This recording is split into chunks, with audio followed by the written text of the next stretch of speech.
বিএনপির কিছু লোক আছে যারা নন নন আননোন না, নূতন না, পুরানা, নন রয়ের এজেন্ট, নন রয়ের এজেন্ট। তারা এই দেশে যদি 100 টাকা কামাই করে 90 টাকা তারা ইন্ডিয়াতে পাঠায়।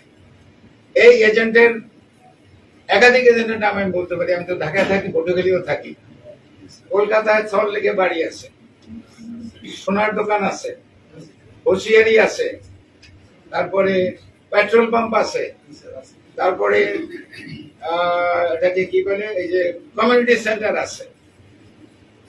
বাসায় গেলে পরে আপনি বাংলাদেশি পাসপোর্ট পাবেন, আপনি ইন্ডিয়ান পাসপোর্ট পাবেন, আপনি কানাডিয়ান পাসপোর্ট পাবেন। তো প্রমাণের থেকে অসুবিধা আছে নাকি?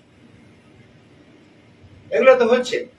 সাউথ এশিয়ার এই 7টা দেশ ধরেন, ইন্ডিয়া, পাকিস্তান, শ্রীলঙ্কা, মালদ্বীপ, বাংলাদেশ, নেপাল, ভুটান, এই দেশগুলো সাউথ এশিয়া। এই সাউথ এশিয়ার প্রত্যেকটা দেশে এত বেশি কাজ করেছে যে পাকিস্তানের সঙ্গে কি সম্পর্ক আপনারা জানেন, মালদ্বীপের সঙ্গে এখন কি সম্পর্ক ইন্ডিয়ার আপনারা জানেন, শ্রীলঙ্কার সঙ্গে কি সম্পর্ক ইন্ডিয়ার আপনারা জানেন, এমনকি ছোট ভুটান এবং নেপালের সঙ্গে ইন্ডিয়ার সম্পর্ক শেষ হয়ে গেছে। একমাত্র সম্পর্ক ছিল বাংলাদেশের জন্য, বাংলাদেশের সঙ্গে, কিন্তু বাংলাদেশের জনগণের সঙ্গে সম্পর্ক ছিল না। শেখ হাসিনার সঙ্গে সম্পর্ক ছিল এবং আওয়ামী লীগের কিছু লোকের সঙ্গে সম্পর্ক ছিল।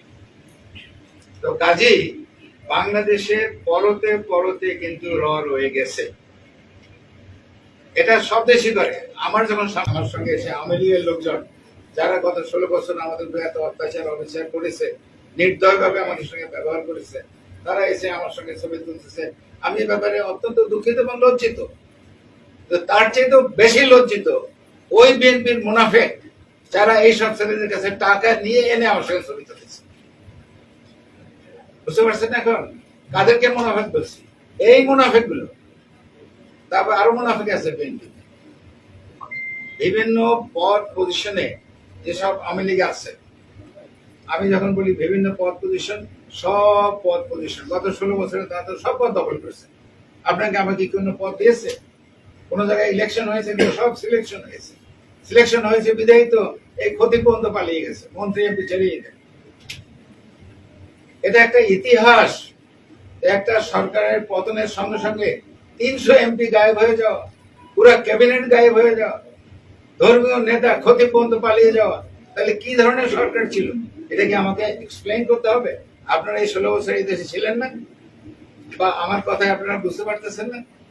তো এখন বিএনপির কিছু লোক আছে যারা নন নন আননোন না, নূতন না, পুরানা, নন রয়ের এজেন্ট, নন রয়ের এজেন্ট।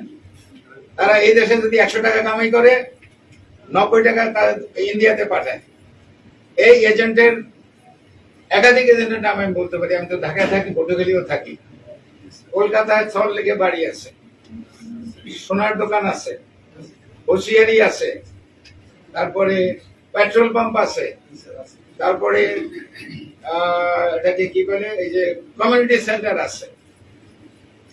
বাসায় গেলে পরে আপনি বাংলাদেশি পাসপোর্ট পাবেন, আপনি ইন্ডিয়ান পাসপোর্ট পাবেন, আপনি কানাডিয়ান পাসপোর্ট পাবেন। তো প্রমাণের থেকে অসুবিধা আছে নাকি? এগুলো তো হচ্ছে।